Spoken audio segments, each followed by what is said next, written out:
So when you guys hear this, what comes to mind?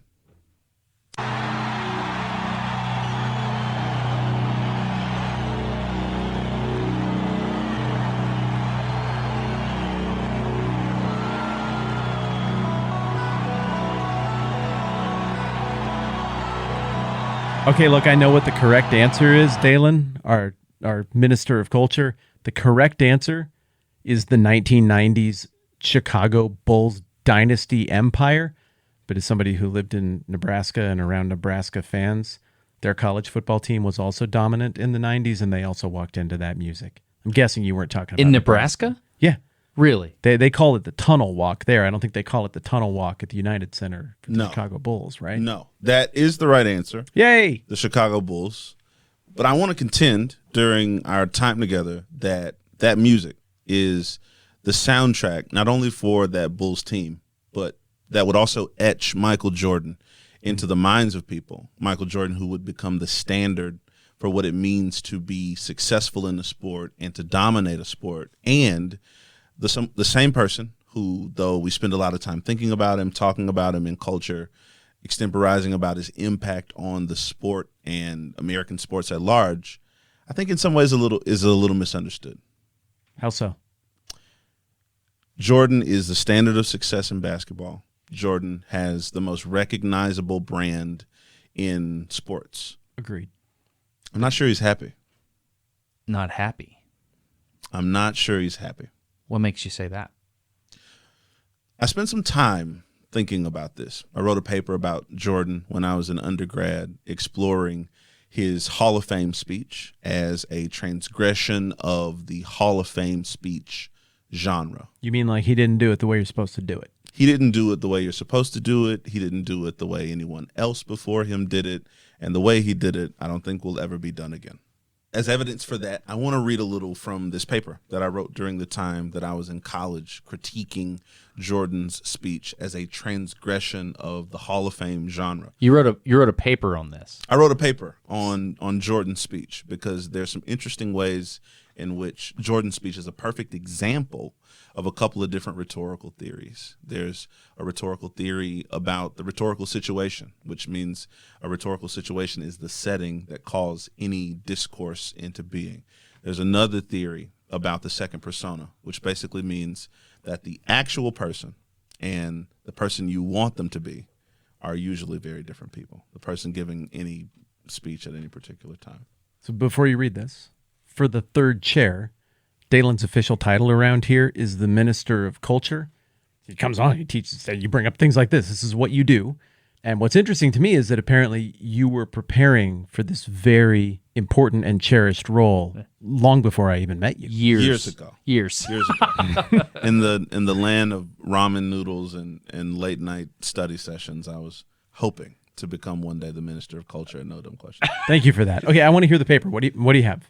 During this speech, Jordan, who had offered his opponents countless lessons in the game of basketball, conducts an off-the-court clinic in the second persona, the difference between the man and the icon, and delivers a missive that defies all the conventions of the rhetorical situation or the setting of a Hall of Fame acceptance speech. Jordan's occasion, in some ways, is typical, but the speeches usually offered in this moment are almost rote or perfunctory. The Hall of Fame acceptance speech fits into the convention of a genre, their rules and expectations, their faux pas to avoid and obligatory statements to make. Jordan, who made so many game-winning, legacy-defining jump shots, evidently missed the memo on how to give a Hall of Fame speech. Did you write that in there? Is that the final sentence of that paragraph? Yeah. Jordan, who had made so many game-winning, legacy-defining jump shots, evidently missed the memo is the line. And you think that's connected to your belief that for all of the success, he's unhappy? Yes. I think so. You took me back to the early 90s Yep. with that music. Yep. I'm imagining NBA Jam, the video game. I'm imagining the Chicago Bulls, Scottie Pippen, Michael Jordan. Who else you got? Come on, Horace Sandlin. Grant. Ooh, very good with the goggles. Oh, what's the John? No. Who's getting all their rebounds? Well, Dennis Rodman, but he was later. Wow. This is is pretty sophisticated good. This is Bulls pretty good. history. I'm very impressed. Pretty good. Yeah, and what was the other In guy? the Who's Fatiga sharpshooting Bulls. from the outside? The tall white guy. What was his name? I forget the white guy's name. What He's was, very beachy, very wavy. May still be coaching in the NBA now. no, I don't know. I know Phil Jackson was the coach Phil of the Jackson Bulls. was the coach. Let's fill in this roster a little bit before Dalen fixes all of this. We're going early 90s or we're going early 90s through mid 90s? What do you want, Dalen? Jordan's on all the teams. Have your way. Tony Kukoc. Yep, That's it. I think Luke Longley is going to be on these teams. absolutely. Bill Wennington is Yep. going to be on these teams. Yep. We're going to have John Paxson, Steve Kerr, Paxton. Yeah.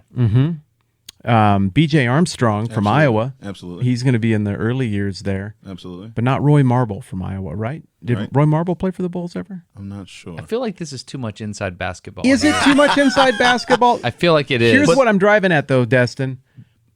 I mean, how many other rosters from a sport where only 5 people play at a time from 30 plus years ago could you go this deep on ever? But here's what I'm driving It's at, guys. iconic. There's one name that really matters the most when you think about the 96 Bulls. When you think about that music, Yeah. when you think about the early 90s, when you think about total domination of a sport, when you think about a person who transcended a sport, changed the way we talk about sports entertainment figures, you don't think about Luke Longley, you don't think about Tony Kukoc, you don't think about Steve Kerr. You think think about Kurt Rambis. You're just not going to make this easy, are you? You're actually irritating me. You're actually Think about Ron Harper. No, Hey. Who Michael do you think Jordan. about? Michael Jordan. Michael Yeah. Jordan. Absolutely. This is ticking me off so bad.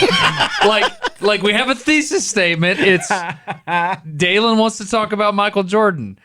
Why can't we just say that? You did your part. My part is to banter with the other Bulls fan about old Bulls things. I'm going to stop now. I'm done right now. But here's why that's important. Because a number of years ago, when I was a spry undergrad, I wrote a paper about Jordan. It was a paper for a rhetorical theory class. It was a paper examining Jordan's Hall of Fame speech as a transgression of genre. We'll talk about that a little bit later. It was a speech applying a couple of rhetorical theories to that instance of Jordan giving that speech. And I've thought about that paper, and I've thought about Jordan as I grew up. My views on Jordan have evolved. I want to tell you, one of my favorite Jordan stories has nothing to do with basketball. It's about when I first realized that my hair was turning gray. I was in 3rd grade, and I was sitting in front of the TV because the TV sat on the floor at that point, you might remember. Mm-hmm. I was watching these Chicago Bulls, very same Chicago Bulls, play the Utah Jazz, and my doting grandmother was standing above me, and as moms do, she noticed what she was sure was a piece of lint in my hair. And so she was working very hard at pulling the lint out of my hair, me being a young boy, fascinated and fastened to the Bulls game, completely uncaring about any lint in my hair. You could have driven a nail through a joint, and I still would have been focused on watching the Bulls game. And after vigorously trying to get the lint out of my hair for a while, she gave up, and she realized it wasn't lint, that I had a gray hair. And that's when I first got my very first gray hair, is when I was in elementary school. And it was a whole dinner table conversation that my hair was turning gray. And my hair from 2nd or 3rd grade, whenever this was, turned gray at such a rate that my grandmother and I had a friendly wager that before I graduated from high school, all of the hair on my head would be gray. That's how quickly my hair was turning gray. And when I went to college, my freshman year, my barber begged me to dye my hair. He said, "I'm 20 years older than you. You've got more gray hair than I have. You're a college freshman. Please let me dye it. For the love of God, let me dye it." I let him dye it. My hair on my head never turned as gray, but as my beard started coming in, it started turning gray. So I grayed before my mom. I grayed before several men in my family. I grayed before my wife, and it's tied to watching the Bulls. But to swing back to what I wanted to talk about. Wait a minute. Your The hair's Bulls- not gray. No, but all of this is gray. All the hair on my neck is gray, and the hair that's coming into my beard is gray. So the Bulls are tied to both sports domination, the domination of Michael Jordan over the sports culture, and when my hair first started to turn gray as an elementary schooler. I just can't imagine how gray you would have gone if you rooted for a bad team. I mean, you're all stressed out, and all they did was win. That's right. So when I think about this Bulls team, like everybody else, I think about Michael Jordan. When I think about Michael Jordan, I think about that paper I wrote on Michael Jordan. But lately, when I've been thinking about Michael Jordan in the wake of The Last Dance, I've come to Michael Jordan with a question I've never thought about before. Is Michael Jordan happy? He's the epitome of sports success. He's the GOAT, whatever that's come to mean in sort of modern sports parlance. He's the standard by which everyone in this sport measures themselves against. But is he happy? He is the height of success. He's Mount Rushmore. But I think I can make a pretty strong case that in spite of being perhaps the most successful basketball player to play the game, he's unhappy. He is unhappy, and at this stage in his life, maybe embittered and alone. But more than Jordan, I think this is an opportunity to talk about the relationship between happiness and success. So I did some research. I was really interested to determine whether or not happiness leads to success or ultimately success makes us happy. And I found a paper written by a group of research scientists who surveyed over 1 million soldiers trying to get to the bottom of this. I'm sitting here. That weird look on my face is I'm trying to see if they're tied together at all, happiness and success. Right. And then you said soldiers, and I was like, what does success to a soldier look like? Yeah. Yeah. Okay. So let me tell you a little bit about this research. So the research basically determined that the happier the soldier was, the more content that they were sort of emotionally within themselves. This is sort of self-reported data, but again, they surveyed over 1 million soldiers, the more successful or effective they were at doing their job. So that was the correlation. Is this wartime that we're talking about, though? Because success in one environment in the military would look very different than when the objective is, hey, we got to kill people. Seems like that would really skew the data. Right. So these were soldiers that were both deployed and becoming deployed. They surveyed soldiers that were active duty, that were coming back from active duty. They surveyed soldiers from a variety of different branches of the military. And so that's why the data sample is so big. And these were the overarching findings that basically success doesn't make you happy. Being happy increases the likelihood of you being successful. Finding a sense of happiness that's not necessarily derived from what you do occupationally or vocationally is what drives you ultimately to be more successful in whatever vocation or occupation you choose. Did the study put forth a theory as to why? I want to read a little bit from the conclusion. Is that all right? Yeah. The present study takes an important step forward in accurately depicting the strength of the relationship between well-being, optimism, and objective performance. Likewise, it does so at scale across several demographics while also depicting how well-being and optimism depart from linearity when predicting performance. In sum, while there are many factors that are influential in exceptional performance within a work context, this study shows that the well-being and optimism matter greatly. This is for soldiers. This is for people that we believe entirely that are conditioned to be almost machine-like in the way that they do their job. That really struck me, that their level of satisfaction, the level of optimism that they have in the doing of their job is what ultimately drives them to be more successful. My thinking about the way we condition soldiers and prepare soldiers, and we'll swing back to Mike in a second, was that entire process of conditioning was to make them less and less emotional, less and less sort of in touch with that component of their psychology, maybe to make them more functional and less feeling. But the finding of this psychology was the happier they were, the more optimistic they felt, the more positive they felt, the better they were at being soldiers. I think that makes sense, though, right? Because, I mean, the bottom line, zero-sum outcome, the two true outcomes of life and death combat, which, I mean, is kind of ultimately why you have an army, why you have soldiers, is win, lose, live, die. Right. And it would seem then that you kind of run on hope. Therefore, the more, I mean, if you're happy, it means you have reason to believe that you're going to live. Right. You're going to win. Right. So I've got to think that there's a lot of external factors in that caused the soldiers surveyed to feel optimistic about the outcomes Right. of their job, of their task, of their mission, of their, Right. their charge. To feel like here. what they're doing matters. Right. But I would have to think that correspondingly, if you went and picked, say, a significant country right now who is losing a war, Right. and you talked with their soldiers, conscripts even, you'd get Totally you get data different that results. would say, well, I mean, the fact that we really don't think this is going well is really sure. informing how we think about things. But heck, maybe that would cause a spiral toward not success as well. Maybe it would just confirm it from the other direction. From the other end. Yeah. This is why I think this is so interesting.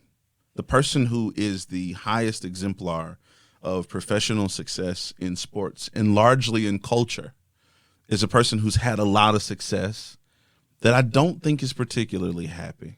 Measuring, I'll give you an example, his relationship with Charles Barkley.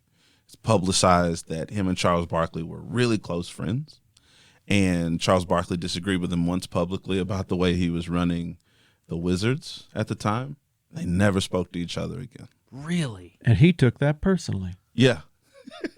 Absolutely. That's a joke because of the Last Dance. okay. And Yeah. The Last Dance, we should clarify that for the third or fourth chair as it is here, Right. was a magnificent, Absolutely. I mean, top-notch, as good a documentary Tour series de as I've force. ever seen. For sure. It was on ESPN. It was on a bunch of streaming services. It was about these championship Chicago Bulls, For sure. National Basketball Association teams of coming up in the 80s and then dominating through the 1990s. Absolutely. And we learned things about Jordan. And are you saying that is where you kind of garnered this sense that Jordan is unhappy?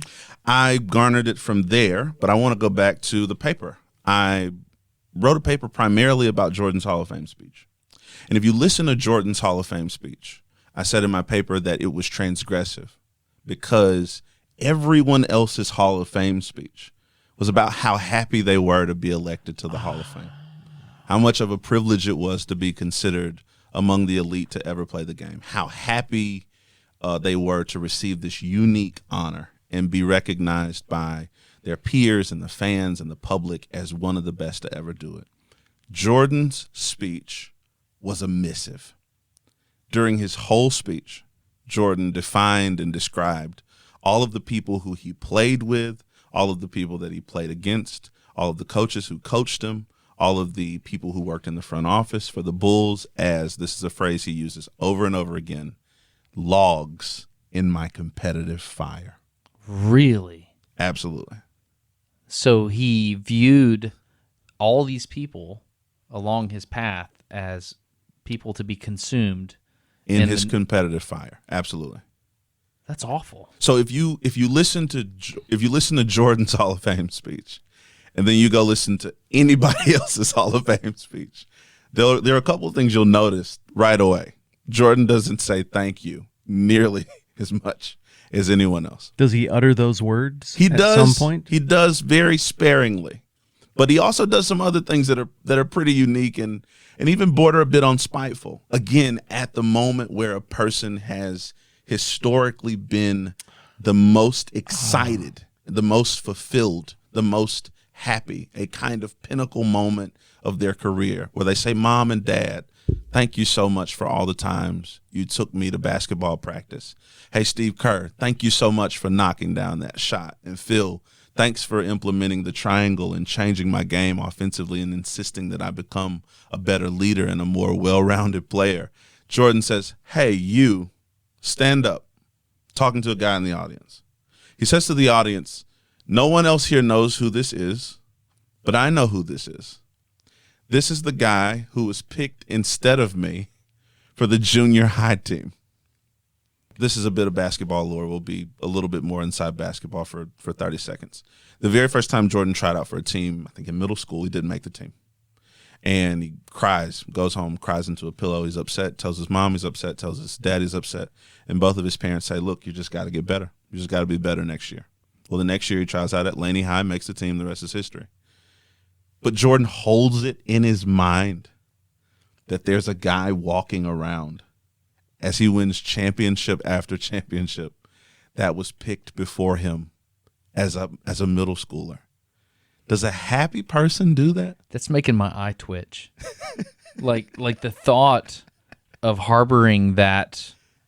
What is that? Is it jealousy? I don't know. That's what makes this question so fascinating to me. If were you to ask people, name sports figures that are synonymous with success and domination, Jordan's name would be on the list, if not at the top of the list. Got to be at the top. Got to be at the top, right?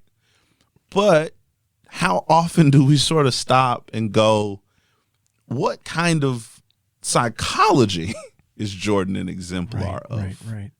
Okay, I think this will be helpful for that exercise, though. Let's do the list real quick. Sure. Who are the other competitors for absolutely ascendant in their sport? Muhammad Ali.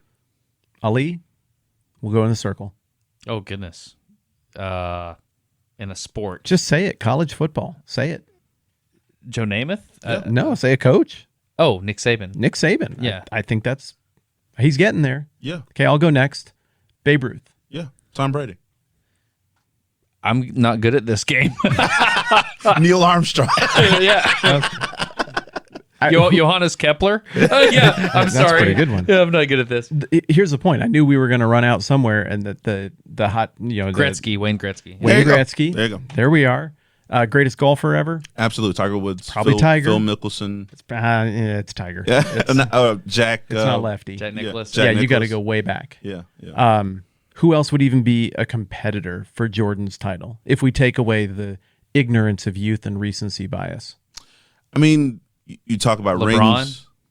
LeBron's going to be ignorance of youth and recency bias, if you ask me. But if you you ask talk me about too. other guys. You talk about the greatest players to ever play the game. You talk about Kareem Abdul-Jabbar, Yep. who leads all time in scoring. You talk about He's not Jordan. He's not Jordan. No, no, it's not even close. I mean, it's not cultural cachet, brand. To say Jordan is to say something about excellence and exceptionalism. Superlative. He Absolutely. made his last name Absolutely, synonymous with superlativity. absolutely. Who else has achieved that? No one else. No one else in any other sport has achieved that. And so when we hold up that fact and that reality and think about his cultural value, it's really striking to me that we hear very little discussion and conversation about, even after achieving all of that, 6-0 in the finals, even after coming back and winning another three-peat, even after conquering the Detroit Pistons and the Jordan rules, a little inside basketball again. Yeah. But even after achieving every measurable professional and vocational milestone, he still seems to be a crotchety, unhappy, bitter, possibly resentful person. Got no sponsorship this time around. Right. There's I have a proposal. okay. My proposal is we set up an email address and we free market this bad boy. I like free marketing things. So we just say like, hey, anybody that might potentially want to sponsor No Dumb Questions can. And we just set up the email address and then we just see what comes in. And then literally, I don't care how much it is, but like whatever the top dollar is, like we get a spreadsheet and we sort by size, and whatever the top one is, that wins the auction. Whatever the top one is that we can actually endorse. Right. It's got to be a product, Right. or an idea. It's not going to be like, Whatever. I don't know much about feminine hygiene products, so we can't do an ad for that. No, I don't. Well, no, I don't want to. I don't want to cramp the creativity before we get started here. Why are you killing our auction? What if it's a really good feminine hygiene product that we can genuinely talk about? that we can genuinely ask someone else for input on? What's the email address? We got to figure that out first. I don't know. How's this work? How do we augment our standard issue email address to make it work? Wait. Let me make sure I'm understanding exactly what the plan is here. Okay. You are proposing. To be clear, there is no plan. We're making the plan up right now. You are proposing, and I have not yet assented to some kind of thing where we just tell the third chair, we're going to run an ad 2 Yes. episodes from now, Yes, because that's our next unsponsored episode. correct. This ad is going to be for something. Something. The ad is going to be good, Yes. and we are going to promote your thing if we, 1, can promote your thing, and 2, you submit the highest bid in this silent Closed. email auction. Yes. So people don't get to know what the other bids are. Correct. Only we know that. Correct. So somebody could theoretically win sponsorship on an episode. For $20,000. Yes. Or for 20 $1. cents. This episode is, you cracked your rib. Don't laugh that hard, man. This is so don't funny. be that funny. No, just don't. Seriously. It looks super sad. Yeah, I'm okay, sorry, man. I'm sorry. Okay. You're doing that Cersei Lannister frown smile Okay, thing. so- I feel no, but somebody could theoretically get an integration on this program 2 episodes from now for their pet hamster for $1, if that's the only thing that comes in and we believe in hamsters. Yes. Well, as long as there's no moral or ethical reasons that we don't agree with it or want to promote it, it could be anything. Yeah. I love this idea. Wow. I love this idea. Are we going to set up like a promo code and stuff? Yes. Oh, excellent. For like, let's say you won it. What would you win it for? I got a buddy named Mike. I think I'd probably like to buy sponsorship for his birthday. This episode of No Dumb Questions is brought to you by Mike's birthday. one of the best birthdays around. Destin, what do you like about Mike's birthday? My favorite thing about Mike's birthday is how it happens every year. Sure, it's basically an annual thing. We could do this. Do you think this has ever been done? Well, okay, but what if somebody actually comes in and they're like, hey, I make great salsa, and I want you to promote my salsa. And it's not like a joke. They legitimately make great salsa. Are you Your doing buddy that? writes jingles, doesn't he? Like he actually plays music. Jeff, who does the music for TMBH podcast? Yes. Oh, heck yeah, we could hire Jeff. Yeah. But I'm not doing that if somebody wins for $1 to promote their pet hamster. You don't get a jingle. This is a really, Actually, maybe you do get a really jingle. exciting idea. It's a very exciting idea.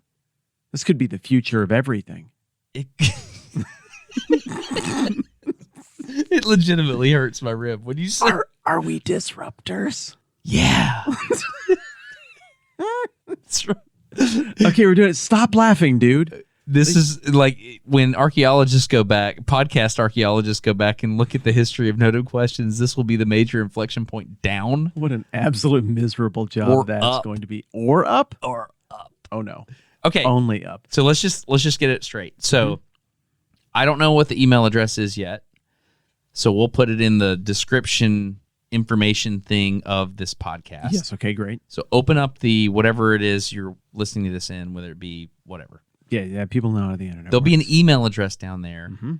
If you would like to potentially bid on a sponsorship, and the exciting part is we're going to learn who wins. Oh, yeah. And then we're going to promote the heck out of it with enthusiasm. Dude, I'm going to be serious. Okay. Yeah. I think we're done. This is what we should do. I think it's a marvelous idea. But again, you understand that this is pretty much open. I mean, this is open to realize anything. It doesn't have to be a product, but it can be your product. I am talking into the microphone on this podcast, Yes. and even I am excited to Yes. learn what we're going to promote in 2 episodes from now for potentially $5. I kind of want to do this forever. I don't hate this idea. I don't hate this idea at all. The only thing I hate about this idea is how you double over and hack and wheeze like General Grievous every single time anything funny happens. I hurt my rib wrestling my son. I mean, it's And- a good way to hurt your rib. it but is. I'm Okay. super sorry. All right. So here's the deal. Yeah. We're going to have an email address in the information section of this podcast. Legit open market bid. If there's no moral or ethical reason we can't promote the thing that you would like us to promote. Extra points if we like already use the product or whatever it is. Right. Like Like maybe you have like some kind of laser back hair removal thing. Yeah. Nothing. I mean, that's not an example of a product I use, obviously. I'm excited about it. Place a secret bid. We won't share the information. This is my no disclosure agreement to you. We won't disclose how much you supported for. Unless it's funny. If it's funny and you won on a $6 bid for your pet hamster's birthday, Okay, yeah. I'm telling people it was $6. And if your card gets declined, I'm totally making fun of you for that. Okay. And then if this goes forward, we'll just go to the next one below. Yeah. Like, let's say one of them $6. Then yeah. Okay. We'll just keep taking it off the top of the pile. Somebody, I mean, there's a decent amount of people who listen to this, dude. Somebody could totally promote their birthday for $6. Like, it's possible that could win. How are we going to sort through the emails? It's going to be too many. Okay, we have to, in the subject line of the email, we have to say the number, the cost. Otherwise, we're not going to be able to sort through. Yeah, we have a problem. We have to think about this. Okay. Yeah, I don't want to overthink it. Just send us the email with your bid and your product. And if you're the winner, we'll contact you. You'll know. Yeah. There, it says simple. Okay. So, bid number and product. Yeah. To the email address in the description. Yeah. Anything more than that, it gets too complicated. We can't read all the emails. All right. We have an accord. Do you want to do the kind of thing like where we cut our palms open and then we shake and like wrap some kind of cloth around, or you just want a fist bump? Fist bump. Cool. Hey, it's Destin. We figured it out. We're not doing an email address. If you would, go to nodumquestions.fm/sponsor. There'll be a button. It's a big red button. Just hit that and put your bid in for what you want us to. Yeah, you get it. You're smart. nodumquestions.fm/sponsor. I am so excited about this. I want to see what we end up doing ads for. I'm pumped. All right, thanks. Link down in the show notes as well. If you're on mobile, just scroll down. It's right there. Just click the button, then it's a big red button. Thank you. Early in my engineering career, there's a thing I really wanted. It was a goal. Doesn't really matter what the goal was, but it was a goal. Right. And I was competing for that goal with another organization. So I represented one organization. Another few individuals represented this other organization. I was competing. I was the underdog for sure. Right. No question. Politically, for sure. We were doing our yearly review or whatever, and my mentor was in the room. And he looks at me, and he's like, "Hey, man, you did a great job this year. I mean, you couldn't ask for a better performance from what you did. You know, you brought in this work. You did, he's just patting me on the back." He said, "But I do want to ask you a question." I said, "Okay, well, what is it?" He said, "What happens if the dog catches the garbage truck?" Right. And I said, "What?" He says, the dog, the garbage truck goes down the street and the dog always goes out, rah, rah, rah, just runs after the garbage truck, just making a lot of noise. Right. A lot of whatever. What happens if he finally gets the truck? Right. Then what? Right. And so what he was trying to tell me is, hey, there's this thing that you really, really want it. What happens if you get it? Because like the goal is like you've achieved the goal. Now what? Jordan, I contend, is an incredible example, maybe understudied, but incredible example of a person who works extraordinarily hard, achieves every goal they set out for themselves, and ultimately in the achieving of the goal finds achievement, status, historic relevance and credibility, but maybe not happiness. It's almost empty. Exactly. In the journey is all there is after you've attained the O'Brien Trophy, the NBA championship trophy. I started thinking about this, not just in terms of Jordan, but sort of where else we see this achievement and happiness gap.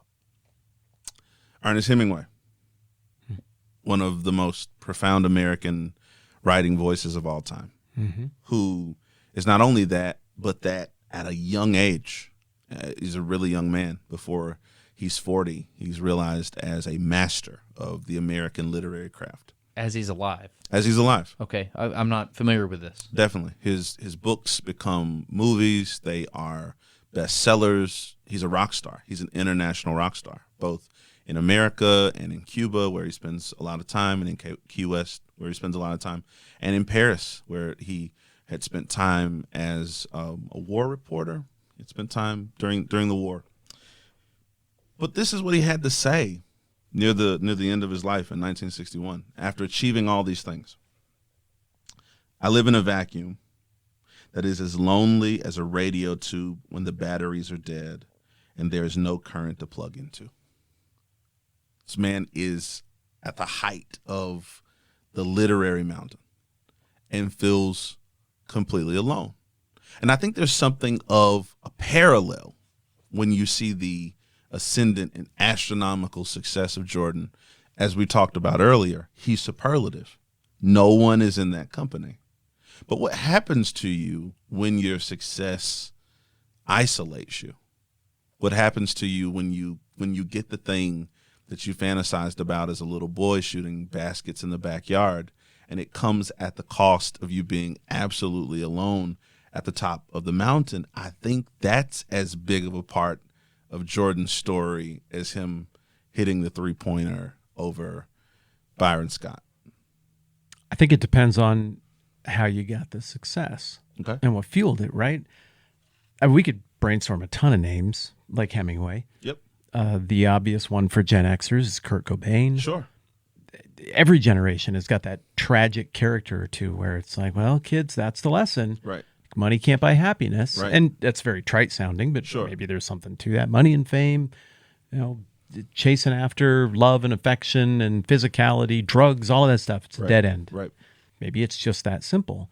But it seems like Hemingway, Cobain, and Jordan maybe made different Faustian bargains to get the success they got. And Say more the about that. anatomy of that disappointment might be different between all three. Okay. I followed Jordan's career very closely. Right. As we know, I had the opportunity to interact with Mr. Jordan, Right. as did my sister. Right. It was not because I did anything special. I delivered pizzas. But my sister actually, she shot around with Michael Jordan a couple Right. times. That's really cool. Used the gym at my little college because it Yeah. was obscure and nobody was using it. Right. What a cool thing for her. Sure. I followed his career very closely, Right. lived in close proximity. Think everybody knew everybody in this Right. little suburb of Chicago. And so I feel really connected Sure. to these Bulls championship teams. I feel personal investedness. I had interactions with some players on that team that were mostly positive that they could still tell you Right. because they were so funny they probably remember them. Sure. There's my bias. Okay. That said, I watched The Last Dance with rapt attention, Yes. thinking, was it that bad? I really liked thinking you were all chums and you all hung out and everybody had a big laughs afterwards. And let me hop in for a second because I'm really going to enjoy sharing this with you, who I don't think you've heard this story, Dustin. Okay. So Steve Kerr, who is the championship winning coach of the Golden State Warriors, who won 5 rings with the Bulls and 1 with the Spurs as a player, and has since won multiple rings as a coach. He was on that first Robinson Duncan team. Right. The one? Okay. Jordan punched him in the face twice at practice. Why? They got in an argument, and Jordan, as the alpha dog, as the lead dog, which he talks about a lot in the documentary, sees and perceives Steve Kerr as being lesser. And when Steve Kerr tells this story, he says, I had a decision to make. I had to decide whether or not I was going to allow Jordan to continue to dominate me as a man in practice, not just as a better athlete, not just as a star player, but as a man. If I was going to continue to allow him to talk to me a certain way and treat me a certain way. And he said, Jordan's bigger than me, stronger than me. I know I'm going to lose this fight, but I had to fight it. I had to fight it to ostensibly send him a message that you can't bully me and that you can't push me around. That kind of intensity is what leads him to show up early and to work harder than anyone and be the one who, when the clock is winding down, everyone in the stadium knows he's going to get the ball and make the shot. But look at the cost. What kind of trail, what kind of impact does that leave on a person's mind, on their psyche? Yes, I got everything I wanted. I got everything I hoped for. But what about the people I punched in the face along the way? Right. And you don't get those kind of stories from Dave Grohl That's right. talking about what it was like to play with Nirvana. That's right. I don't think that's what Kurt Cobain did to Right. climb the ladder. What I Sure. think Kurt Cobain did was caught lightning in a bottle Sure. and tap into the theatrical glam rock era of the 80s Sure. and corporate And the It's discontent. just too much. Absolutely. Absolutely. Everything's The too angst. easy now. Absolutely. Right. We don't feel good as a generation, but we Right. couldn't tell you why. We couldn't tell you why we don't respect our dads who just Yeah. go to work and like now. He just Now grabbed everybody- he grabbed and Yes. rode the zeitgeist into stardom And- and into a kind of immortality. And that is why I think it broke for him, Right. because I think he knows it wasn't him. Right. Despite being wildly talented, I think there were dozens, hundreds even of people, maybe even in his own city with that level of talent, Right. but he grabbed it the right way. Right. What happens when everything about you is hitched to a moment and Right. you're the only one who knows it and you're the first one to recognize it? You get all the ascendancy of that success, but you know there's a clock on it. The consequence. There's of only a that couple Madonnas who can reinvent themselves a trillion times and have everybody buy it. The consequence of that success is a hollow and shallow kind of feeling. A success tethered to a moment that you can't control. Absolutely. Whereas Jordan could make that moment happen by controlling everything. For sure. Time and time again. So you get very similar character arcs with those Right. two, but I think the anatomy is very different. The anatomy is very different, and the person at the center of it is very different, because when you hear him discuss his success, he says, I played the game the right way. I sacrificed. I set the example for my team in terms of the way I worked out, in terms of the way I worked at practice. I was the person who was willing to endure great physical pain and put my body through everything I knew it needed to go through in order to be a champion and in order to do what a championship caliber of play required of me every night. I wore a suit. He's often quoted as saying, wherever I went, because that might have been the only time someone ever saw Michael Jordan, which brings me to another interesting point that I try to discuss in my paper. There's this rhetorical idea known as the second persona. And the second persona, in short, is whenever there is a piece of discourse, so something being written or something being spoken, there is the image, is what the author calls the person that the audience thinks, the projection of the audience onto the person. And then there's the actual person. There's who we want Michael Jordan to be. And then there's who Michael Jordan actually is. And Jordan is very savvy about navigating the image, the expectation of an audience and of an adoring crowd over and against the reality. His, 10,000 kilowatt smile, in a way, kind of covered up his killer instinct, his sort of all shucks in the commercials with Spike Lee and Bugs Bunny, kind of covered up the things he said to Muggsy Bogues on the court. Like what? There's this wonderful story of Muggsy Bogues, who is a really short guy who played for the Charlotte Hornets, one of the shortest See, basketball that's players. relevant. That's not relevant. He's one of the shortest basketball players ever, and I apologize if that offends anyone. Present company excluded, obviously. They are in a situation in the half court, and Jordan is supposed to be guarding Muggsy Bogues. And Jordan takes a step off of Muggsy Bogues, giving him more room to make the jump shot. And he says, and obviously I'll leave out all the expletives, shoot it. We all know you're going to miss it. He says he took the shot, he missed the shot, and his confidence never recovered. Muggsy's didn't. Yep. Right? And You that's mean in the rest of his career? the rest of his career. That guy starred in Space Jam, across from Bugs Bunny. Do you see these odd nuances and these odd facets of this character, this person who is emblematic of success, and at the same time, I think there's a really strong case for he's emblematic of a kind of unhappiness. You mean tell you who I think is the anti Michael Jordan? Who's that? John Stockton. Yes, I love John Stockton. sure. I like John Stockton because he would just get out there. He would drive to the game in his minivan with his 15 children. He would get out of the car, and he was this unassuming looking, like he looks like a scrawny white dude. Sure. That's like, why Looks are like a dad. he is a dad. I mean, just very dad look about him. And so he would go out there on the court and he would just absolutely destroy you. Eat your heart out. It wasn't like Michael Jordan where he would do this incredible reverse layup in your face. Sure. He just like chopping wood. He would just tear you apart, play by play. You're describing why like an entire generation of people absolutely loved John Stockton and Steve Kerr and so many other, point guards. And now they all love Nikola Jokic. That's right. Two-time MVP, Nikola Jokic, by the way. So here's what I want to ask you. Here's what I want to think about.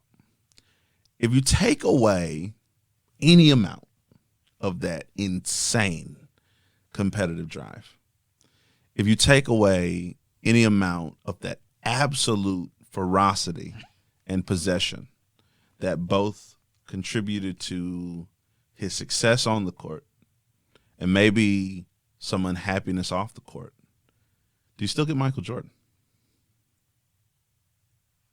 You can be competitive and win well, and you can also win poorly. Okay. And so that's my opinion. I mean, Can you be the best? Can you be the best? I'm talking Mount Rushmore. I'm talking greatest of all time, superlative, the standard for success, and be happy, content. Not have any Steve Kerr teammate stories about you punching them in the face. John Stockton's knuckles are entirely free to do whatever he wants to with them because there's not any rings on them. yeah. That's my point. In a sense, Jordan's competitive fire and insanity and intensity, Jordan being the kind of character and the kind of person who someone said if he was on the Titanic, it wouldn't have sank. I think it's how you measure success. Okay. One thing I like to do, I enjoy doing it, is taking strategic L's. Okay. Like I will take the loss because oftentimes I'm playing a very different game than everybody else is playing. Okay. I think Jordan was playing the game as it was set up. Sure. It's set up, we're going for a ring. Do you get the ring or do you not get the ring? Right. And I want to say this. For Jordan, it was that zero sum. There was no success to be found apart from getting the ring. Have you heard this speech by Jim Carrey? I think it might be valuable just to listen to this speech. He gets an award and he is in front of all these other actors receiving the award. And he's Jim Carrey, so he's being a funny man, and he's like, everybody's like, oh, okay, he's telling a joke. But what he says is so true that everybody's like, oh, this is funny, but this is not funny anymore. 2016 Golden Globes. Crimes, please welcome two-time Golden Globe winner, Jim Carrey. This is amazing. Thank you. I am two-time Golden Globe winner, Jim Carrey. Ha ha ha, funny. I'm defined by my wins. Ha ha ha. When I go to sleep at night, I'm not just a guy going to sleep. I'm two-time Golden Globe winner, Jim Carrey, going to get some well-needed shut-eye. And when I dream, I don't just dream any old dream. No, sir. I dream about being three-time Golden Globe winning actor Jim Carrey. Good. And then this line right here. This is the line. Because then I would be enough.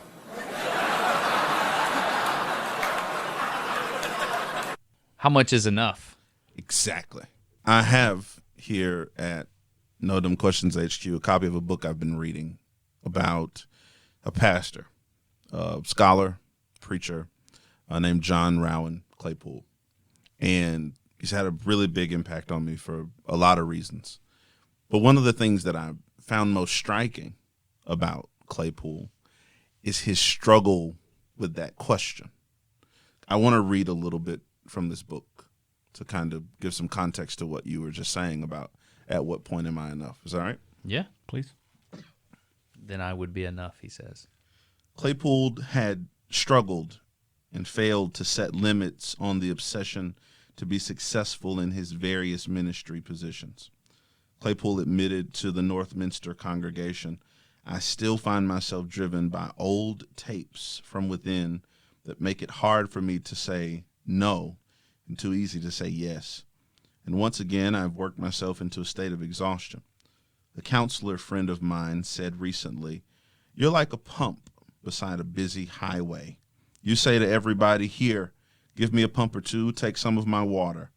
You've either got to get a longer pipe or a shorter handle, or you're going to go under."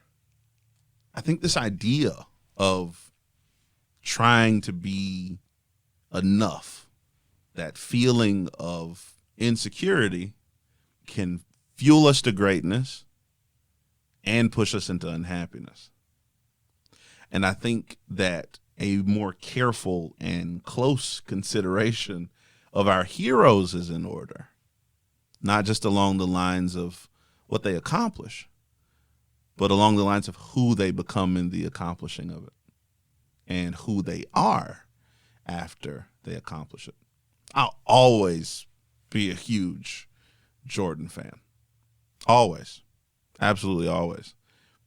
His success, his impact on the game, his impact on the culture, everything that he meant to me, being able to sort of grow up and spend a large part of my youth watching his games live and not just, being able to watch replays of them now.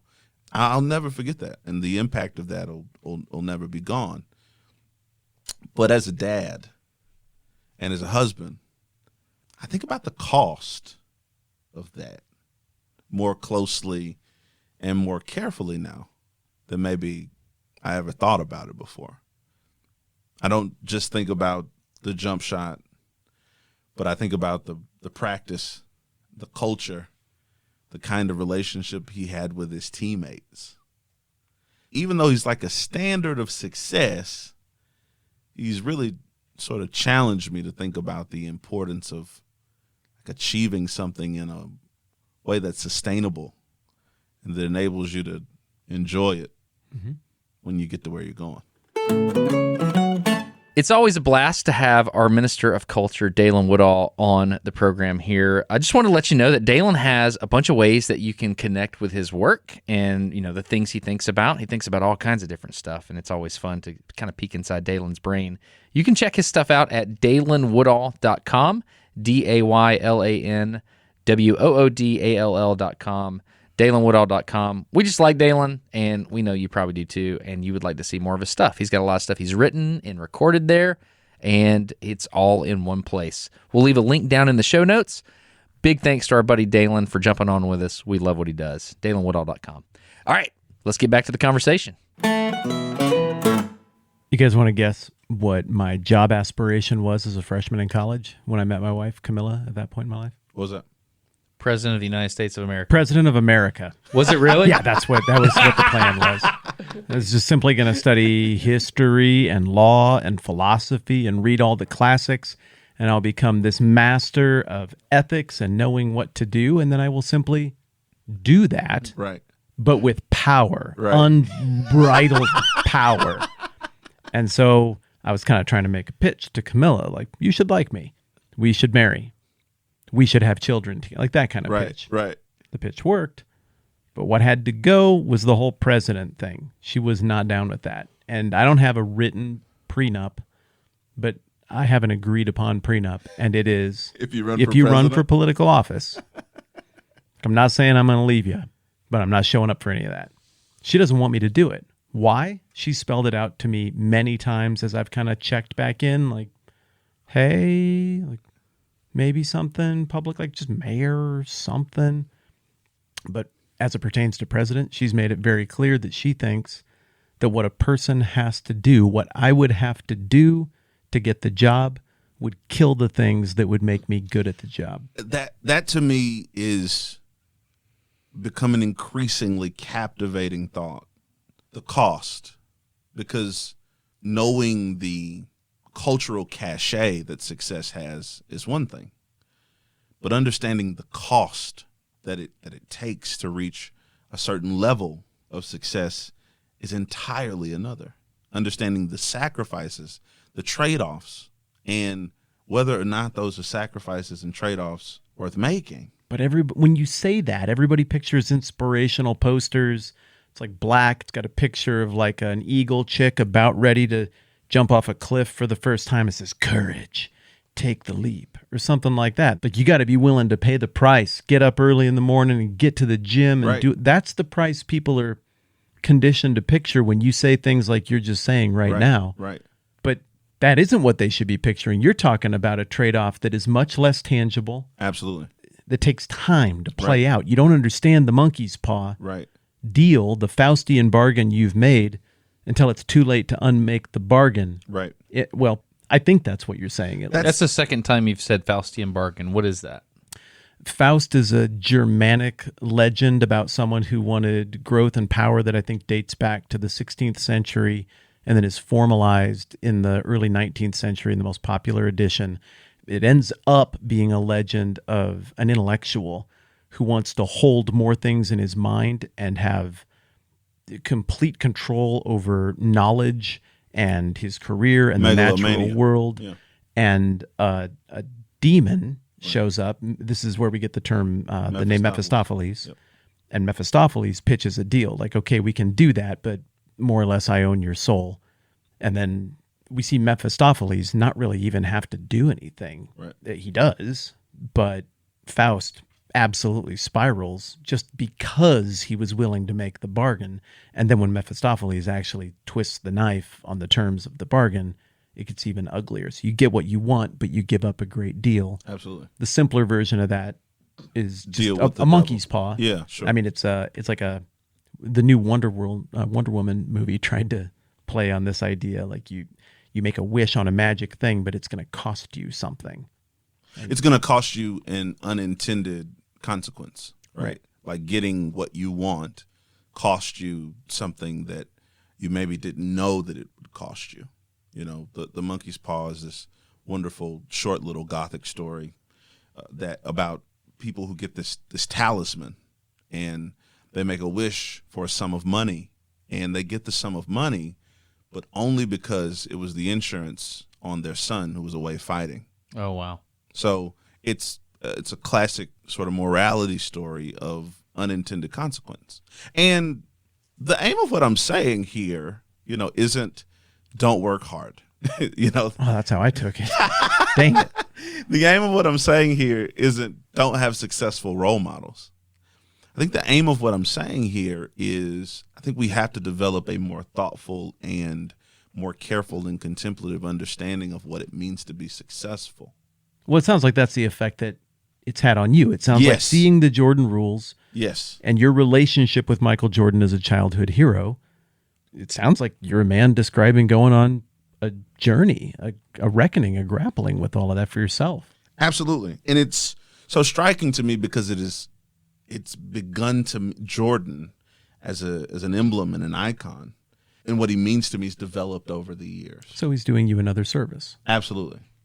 Can we go back? Because I think you said one thing. I just want to make sure I understand this correctly. Okay.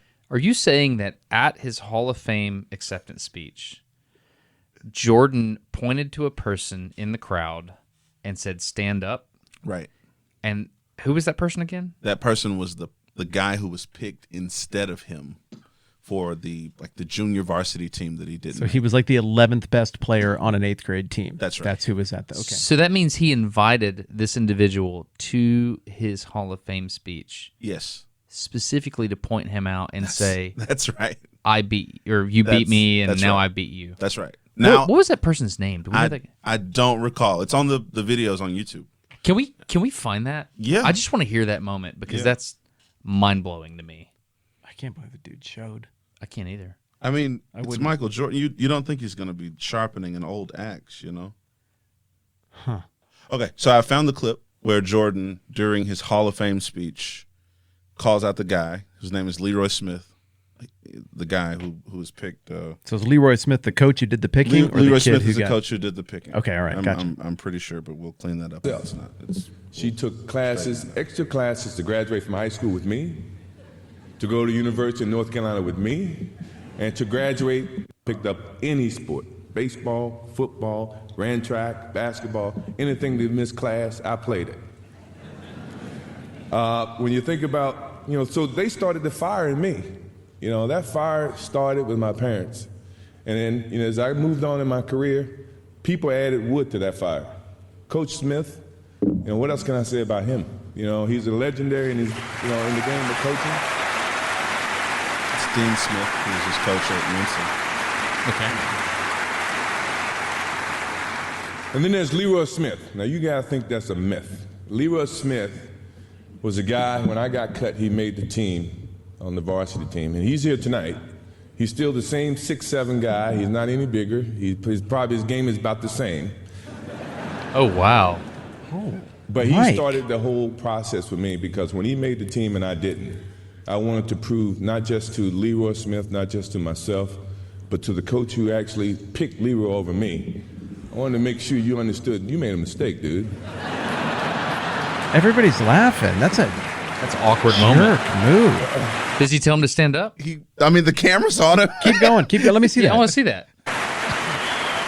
Oh yeah. And he's playing along. He's laughing. He's clapping.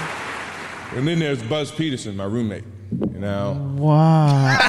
Wow. Okay, so he didn't make him stand up. No. Okay, so it's not quite as bad as I No, thought. it's not as bad as no. That's pretty bad. The camera's like this guy. He said his game was the same, His game is still about the same. but he's dogging the coach that started the fire in his That's life. absolutely right. Look, I don't pick basketball play. Like when I went and did my little league draft No, thing. dude, you lit someone's competitive. No, fire. I don't think I did. And 25 years from now, No, we they're just gonna be went out and all the little Matt Whitman kids- stand up. He's still the same height he was. That's hurtful, Dalen. Okay, all right. Reverend Woodall. Let's do this. Okay, the truth is, Okay. I am wired a little bit like Mike. Okay. Not and I want to make this point clear, right? I'm not moralizing here. I just find it completely fascinating. What do you mean by moralizing? I'm not taking a stance that I'm morally superior or that our culture is morally superior than Michael Jordan. I'm not saying Michael Jordan's a bad person, bad guy. I'm not saying any of that. I'm simply saying that this component of his character and his identity, I just feel like no one ever talks about. And I think it is equally as consequential as his accomplishments and achievements. Please continue. Yeah, I can picture people who lit a fire. Sure. I can picture a high school girlfriend who Yeah. wildly underestimated me, Right. and I played much harder in college sports. Sure. Not that it would ever matter, or I'd ever get any vindication, Absolutely. or that it who cares? And in a right? way, he's But the point is, I get and I resonate with that. I just was really uncomfortable with. Maybe that can go a little too far. I think it's okay to have stuff agitate you and be like, I don't ever want to feel this again. I think it's I a don't like completely- getting passed over. I want to go harder. I get that, but also, let's talk about the coach for 1 second here. I coach my kids' little league team. I'm not out there drafting based on who I think might grow into their body and make the big leagues 10 years from now. Sure.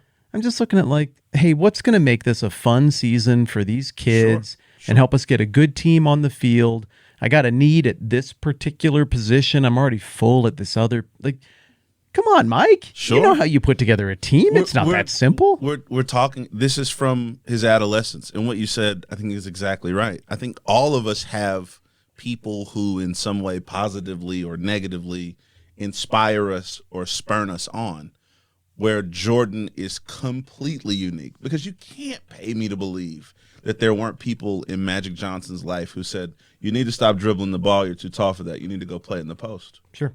You can't pay me to believe that there were people who harangued Kareem Abdul-Jabbar when he changed his name from Lou Alcindor to Kareem Abdul-Jabbar, because he's making a religious statement at a very contentious time in American history by doing that. I think it's possible that the coach did not make a mistake. Like Michael Jordan looks at his coach and said, "You made a mistake." It's possible that he didn't, because that year Michael Jordan wasn't as good. And Was his job to find who would be the next Hall of Famer or make a good team? You're arriving at an interesting conclusion through a totally different methodology than Jordan did, right? You're saying maybe the coach was right. Maybe at that particular moment in my life, I wasn't good enough. Maybe once I wasn't good enough. Whereas he's not even entertaining the possibility that there was a time, that there was a second, that there was a minute, that there was an hour and a half long tryout, long ago in the 80s before colored television or whatever, that he wasn't good enough. He's not even willing to count that as a possibility. And he flies this guy to his Hall of Fame speech, makes him put on a suit, and goes, you guys don't know who he is, and you think this is a myth or a rumor, but the guy's very real. He's sitting right there, and the camera focuses on him, and then he calls him out by name. That's a whole different. It says his game's trash. Like, dude's like a construction worker. That's a whole different thing. Like, he has to go, owns a deli. He has to go home to like his kids. And He could have built 5 orphanages. that's on the internet forever. This guy could be like a humanitarian, but his nephew's gonna be like, "You're the one that Jordan said is trash, right, Uncle Smith? Right? That's you, right? This is you, right?" We're all basketball trash compared to Michael Jordan. No Yeah. shame in that, man. Yeah. But I mean, I just, when I saw that speech all those years ago, I said to myself, this is different. I mean, I talked about in my paper that he is transgressing the genre of the Hall of Fame acceptance speech. Because normally there's just stuff you do. The There's Hall a of tone Fame. you take. Absolutely. He just ignored the genre. What is it? What do you do? The rhetorical situation, which is another term in my paper, says that the rhetorical situation is a situation that calls a text into being. That's the setting, basically, right? And in the Hall of Fame acceptance speech, it's kind of understood that you're going to thank your parents, that you're going to thank your teammates, that you're going to thank your coaches in high school and college, that you're going to thank your family. You're going to thank the fans. You're going to thank the organization. You hear what term I keep saying over and over again? Thank. Yeah. You're going to thank the NBA. You know, you're going to thank the people who believed in you, the people who inspired you, and you're going to thank God, and you're going to take the award, the adulation from the crowd. You're going to soak it in. You're going to wave everybody good night and exit stage right. But what you're not going to do is invite the guy who made the team instead of you and embarrass him. In 8th grade. There's some other ways in which what he says is transgressive of that genre. He takes some pretty clean shots at Jerry Reinsdorf, who's the owner of the Bulls and the general manager at the time, Jerry Krause. He says that Jerry Krause, and they talk about this a lot in the documentary, Jerry Krause is very fond of saying organization wins championships. He was insisting to Phil Jackson and the team, the Bulls, even in the midst of their second three-peat, that what wins is not one player, no matter how good he is, but having a good team on the court, having a good core of coaches, even having good trainers. You know, all of these things are part of the total organism that is a team. But Jordan goes on to say, organization wasn't playing with a sprained ankle against the Jazz. He said that? Yeah, said in his speech. Organization wasn't dragging this team through the Detroit Pistons. Organization wasn't driving in the lane and having, I'm extemporizing a bit, but he basically, this moment to go, everyone in the Bulls organization worked really hard. Everyone showed up to work every day. There was a guy that I punched in the face a couple times. You guys remember what happens right at the end of 2 Samuel when David is wrapping up his he's the main character of 1 and 2 Samuel. He gets basically 2 books. Right. You remember the first king of Israel who comes up in 1 Samuel. Yep. Saul. Yeah. Give us a king that we might be like other nations. Yeah. Saul's big and he's impressive, and David is held out as the anti-Saul. Yep. David is humble. He won't raise his hand against Ready. what he calls the Lord's anointed. Yep. He won't hurt Saul even though Saul's trying to murder him. There's that long period effectively. of time between when he's anointed and when he actually becomes king.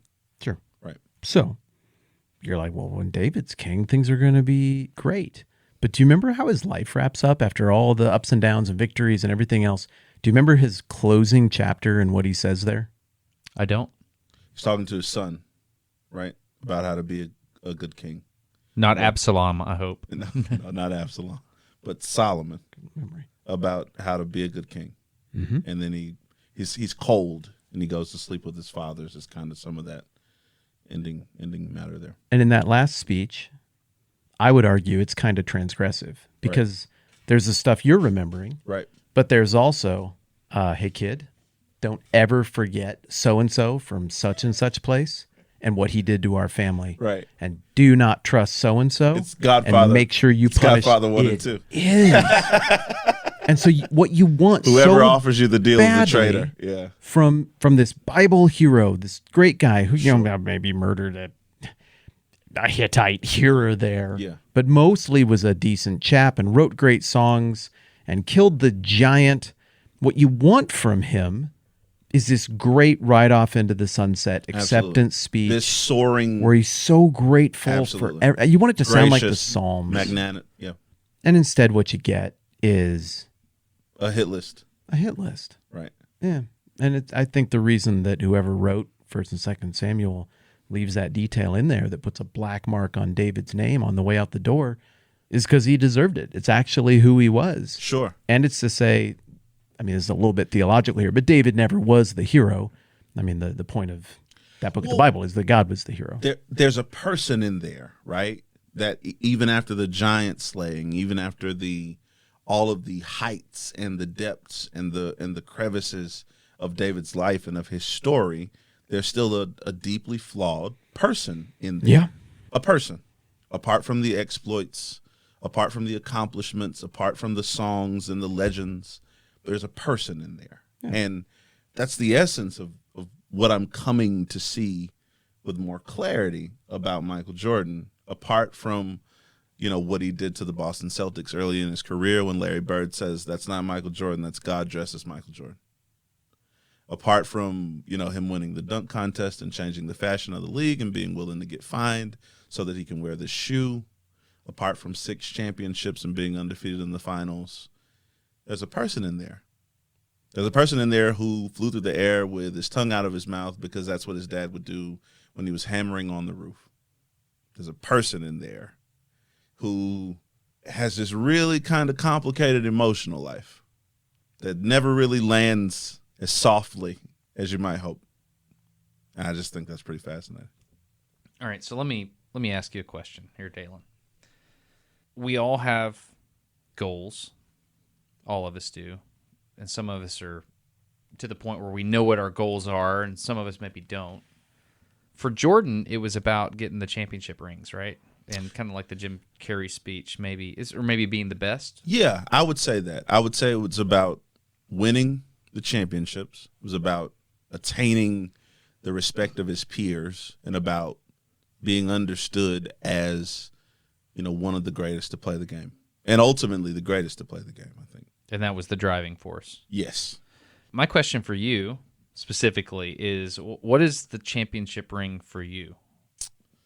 Let's say the thing that would get you into the Hall of Fame. Oh, wow. Into the Reverend Hall of Did Fame. I have to give my speech? Well, that's my question. Okay, sorry. That's my question. That's number 2. But number 1 is what is the championship ring for you?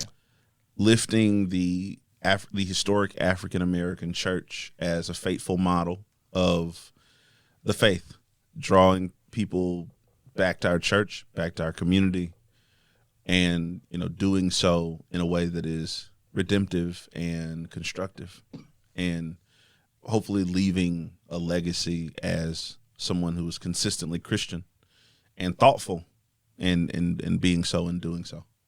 All right, Matt, what about you? What is your championship ring out in front of you? I don't know anymore. Yeah, I'm serious. Yeah, you're in the deep water. You asked me a deep water question with honesty, and my deep water honest answer is I used to know, and now it's not that I don't want to answer you or I don't want to share. I don't know anymore.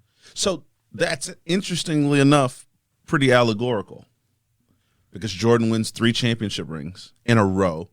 They are on top of the world, and then he goes away to hit just a little bit over 200 with the Birmingham Barons. Pretty good.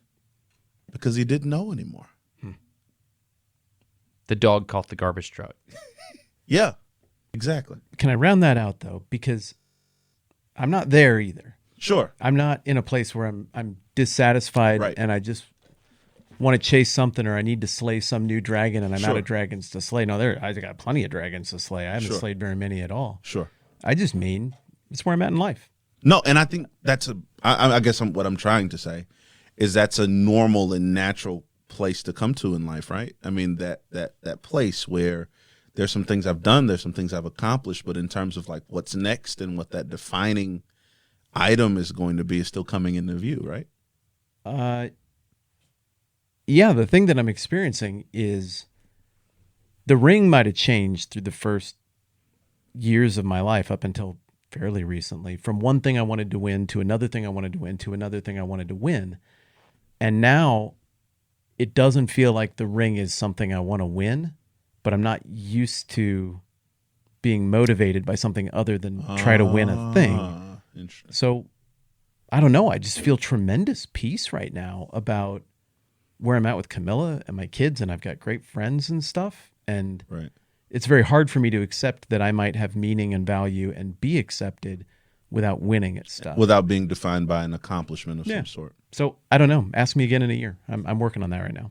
What about you, Dan? Just- Oh no, I'm sorry. I'm asking the questions here. But if we both ask it at once without prompting, Absolutely. then you have to answer. That's No, that's well, I a- mean- It's a gold ring. What are you trying to get? It's not the championship ring, but so it used to be an astronaut. right. That used to be very important to me.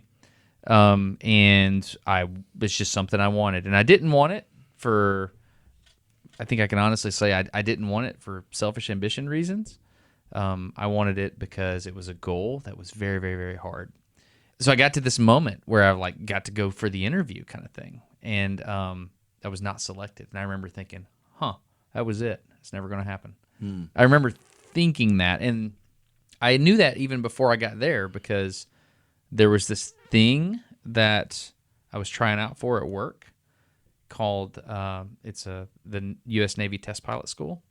I was what's called a flight test engineer, and I remember trying out to get that position. I was a civilian engineer, and only one guy got to go. And I remember interviewing for it. I remember not getting it, and I remember the reasons I didn't get it. And I remember thinking, okay, well, the way the dates work out in the next astronaut selection, it's not going to happen. It's not in the cards for me. That was weird. That was disorienting because I was like, that was kind of the goal. That was what I was working towards. Like the Smarter Everyday stuff, all that, the YouTube stuff, that was completely accidental. Didn't. But the astronaut thing was real for me. And I remember Tara telling me, she said, maybe you should work on going back to school because you're her words, you're a goal-oriented person. And it's really good. I mean, she was basically saying, hey, you're kind of floundering right now, and I need to put a carrot out in front of you. Sure. And so I can relate to the goal-orientedness, and in fact, that's why I'm still in school now. Right. And so I thought that was really, really interesting. But like you don't know what the goal is anymore. For me, I've noticed that in our lives, we all have this scoreboard at different phases in our lives, and when we're young, the score really, really matters. Right. The score super duper matters. And the older we get, the less the score matters. I remember looking at the class of people that got the astronaut thing and thinking, wow, like I shouldn't even have been in the room with these people. And I was in the room with these people. Like I should not even have been there. They're amazing. Right. I don't know. I think as we get older, the score doesn't matter. It's kind of like whose line is it anyway? Or, Sure. Except for they say where everything's made up and the And points don't matter. right? I think the points don't matter. It's I don't know. I shared the retirement cake philosophy with you. I've told you, right? Remind me. At the end of your career, you go in a little room, and it doesn't matter if you're the manager or you're the boss or whatever. They make you a cake, and they put your name on the cake and say, "Congratulations, your name." And then everybody eats the cake, and then you leave the room. Because you can't have your cake and eat it. Sorry. And it just doesn't matter after you leave that room. Sure. It doesn't matter if you were the boss or if you swept the floor. Right. What matters is how you conducted yourself along the way. The poet, I think John Keats has as his epitaph, "Here lies a man whose name was written in water." And he's one of the most influential poets, English language poets to ever live. And he was completely convinced that when he passed, he wouldn't have, a meaningful or substantial legacy.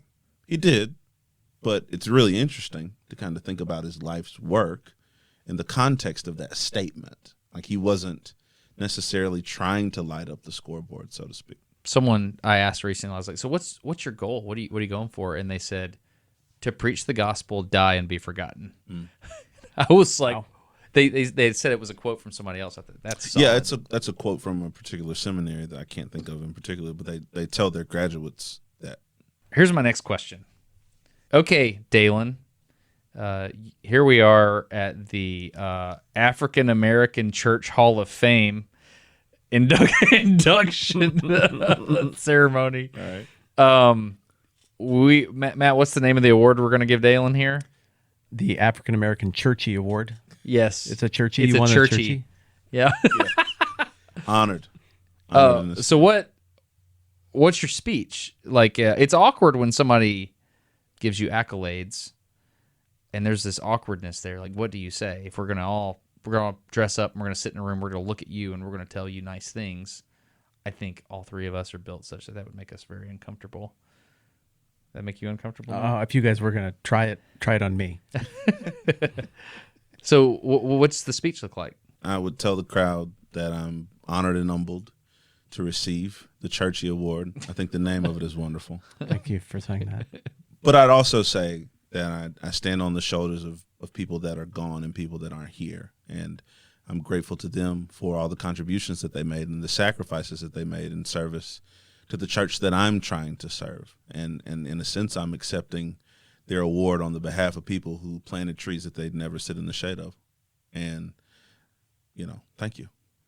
I would thank my grandmother, my grandfather, my kids, my church, my friends, and I'd say good night. Obviously, Jesus Christ, our Lord and Savior. Yeah, Yeah, the chief cornerstone of said church. Yeah. I forgot about that. Yeah. That's absolutely right. From the thing. And and walk away. Wave my hand and walk away. Say thanks, guys, and walk away. Interesting. Yeah. What do you think would have been an acceptable thing that Michael Jordan said? Oh, honestly, I love what Peyton Manning said. He figured it out I've told you this 10 times, I know, but maybe I haven't told you this. No. Peyton Manning got asked in his last few seasons with the Broncos, what do you want to be remembered as? And he started giving the same answer every time, and I love it. I want to be remembered as a great teammate. Yeah. My football team right now is sort of struggling with having a quarterback who right now isn't remembered as a great teammate. I don't know if that's fair or not. I have no idea. I'm not trying to criticize anybody. But I loved Peyton Manning's answer. A dude who is in contention for the Mount Rushmore of football quarterbacks of all time. Right. That guy remembers everybody he played with. He remembers everybody he ever threw a touchdown to. He is so thoughtful about every person in the building, the organization. Right. And he made a willful choice because he's a golden child. His dad is NFL royalty. He didn't have to pick that. He should have been Johnny Lawrence from Karate Kid. He should have been indifferent to everyone and obsessed I want with to thank himself. me. And maybe he was that for a little while, Right. but something clicked for Peyton Manning. Sure. And I really like where his head ended up, and that challenged me. In fact, my inability to answer your question a minute ago about what is the ring, it started when Peyton Manning gave that answer and surprised me. Wow. He subverted my expectations, and at first I was like, that's a great answer, good strategy there. If you're trying to get the ring of come off as the best guy, Right. then I thought, wait a minute, I'm trying to win the means it. ring of be the best guy. Right. I don't think I want that to be my thing, and I haven't recovered from that yet. Yeah, so I think that's what Michael Jordan should have said. I hope I'm remembered as a great teammate, and I know I had some transgressions in there, and I guess I want to say both thank you and I'm sorry to a few people who I know I wronged and ran over along the way. That's Punched in the nose. That's conspicuously missing, by the way, and not just from that speech, but from every time he's ever engaged in any public discourse. I mean, as a matter of fact, it seems and it sounds like he's completely comfortable with every decision that he made in service of being the greatest, no matter how, upon further reflection, that decision had some, pretty intense, undesirable consequences. You just can't square hitting Steve Kerr in the nose twice. Well, he squared it. Yeah, square in the nose. There's a weird Venn diagram moment here when I was at Johnson Space Center for the the tour, so to speak. For the astronaut thing, the application. Okay, Tour I understand. thing. So we're at Ellington Field, which is where all the astronauts fly their jets, and they have these really big, it's called WB-57s, I think, these big Canberra airplanes that they can do really cool high-altitude research. And they point at this jet. And they're like, oh, yeah, that's the jet that we use sometimes to do all kinds of things. So we'll bring people around and whatever. That actually used to be Michael Jordan's jet. Wow. And I was like, what? Wow. And they're like, yeah, we got that. He was selling it, and so we got that. And Had a spare jet laying around. yeah, and I remember thinking, that's nuts. Right. That's when you sell your jet to a government organization Right. because that's kind of money you That's have. the kind of jet you've got. That's Yeah. nuts. That's impressive. Dalen, I have one last question for you. Yes. If there's a Last Dance season 2 and they interview Michael Jordan again and they say, what about that podcast episode all about how you didn't get your retirement speech right? I know you've listened to it. What do you think he might say about that? I mean, the track record is such that he would put me on the list with Charles Barkley, right? And say that I'm a problem. He would be astonished and astounded that someone of my station would ever have any kind of critique whatsoever of his airness. How dare I, say something of the sort? I think so. In the style of a crude, crass television producer, just as a safety, could I have you run an additional line here? Could you just say, in answer to my question, I heard that podcast, and I took that personally.